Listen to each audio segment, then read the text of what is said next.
The brand new USA Pro Cycling Challenge broke its teeth with the Quiznos prologue time trial over 5.2 miles. It all started in the Garden of the Gods. It would finish in Colorado Springs. And there was no doubt, Paul, who the stars were. No, Frank Schleck, third overall in the Tour de France, was very popular at the start. So too with his brother Andy on the start of what is not normally their strong point. And just to complete the podium of July's Tour de France, Cadel Evans, the Tour de France champion, was there as well. 130 riders in all taking part in this inaugural event, and surprises from the off.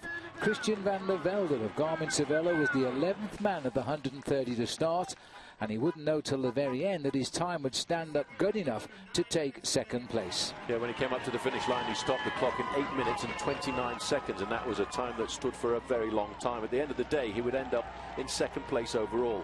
Later on, he thanked the marvellous crowd of Colorado Springs because they were there in their thousands. The other big surprise of the day started just a couple of places after Van der Velde, Brent Bookwalter of Team BMC.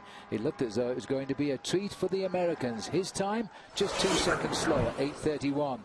But then came the spoiler, the 41st rider to start, Patrick Gretsch of Team HTC High Road. He really did ride home with the top time, 8:27, for only his second victory ever as a professional. Yeah, starting just number 41, but there were a lot of big names to come in the last part of the afternoon. Frank Schleck, of course, riding a discipline that he doesn't really like, and he got himself off very, very quickly indeed. Huge crowds cheering on Frank Schleck there. They came a little bit early to try and get used to the altitude and the hot weather, but for Frank Schleck, he slipped away a little bit. He's not a noted time trial, 60th place as he kicks off his USA Pro Tour Challenge. George Hincapie, he got one of the biggest cheers of the day when he made his run. He certainly did. What a great season. He's had 16th participation in the Tour de France this year. When he came up to the finishing line, he stopped the clock in 6th place, looking for just 7 seconds. Not bad for the old man of the sport. He wouldn't like you hear you saying that, Paul, but that's true. Tommy Danielson was a big favourite, coming here after 9th place in the Tour de France and 5th place in the recent Tour of Utah.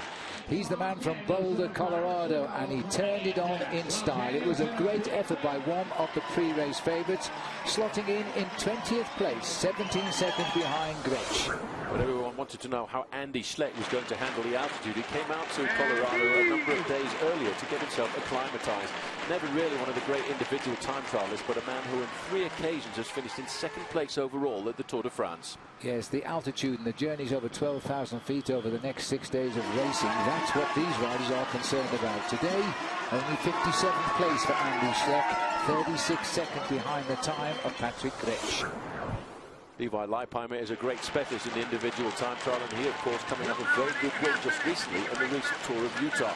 He was the man that was looking to try and beat and better 8:27. He really did look very fluid out on course, the former champion of the time trial, the Amgen Tour of California, but the long hill up to the finish cracked him just a little bit. He hit the line with the 7th best time, 8 seconds off the lead. That left just one rider to finish, wearing number 1 as the winner of the Tour de France. Cadel Evans was soon out on course to a massive cheer. After a very long journey to get himself to Colorado, instead of taking the straight route, he went down to Australia first to be feted by his own nation, and then he made his way over here to Colorado, and he looked like he was going to do a very good ride when he came down to the final kilometre of the race. Cheered all the way. That finishing bang at the top of the hill took an awful long time to reach for most of the riders. And when Cadel Evans got there, he wouldn't be on the podium, but he was in amongst it with the men who matter over the next 6 days. The win, though, Patrick Gretsch of HTC High Road, so the Americans could claim half of the victory there. That's an American team. Van der Velde and Bookwalter taking 2nd and 3rd, Robert Forster 4th, the evergreen Jens Voigt in 5th.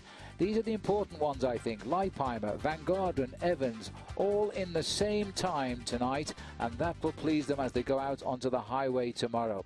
But it will be a German tomorrow who will go out onto the highway towards Crested Butte. Patrick Gretsch, the 24-year-old, will pull on the Quiznos yellow jersey.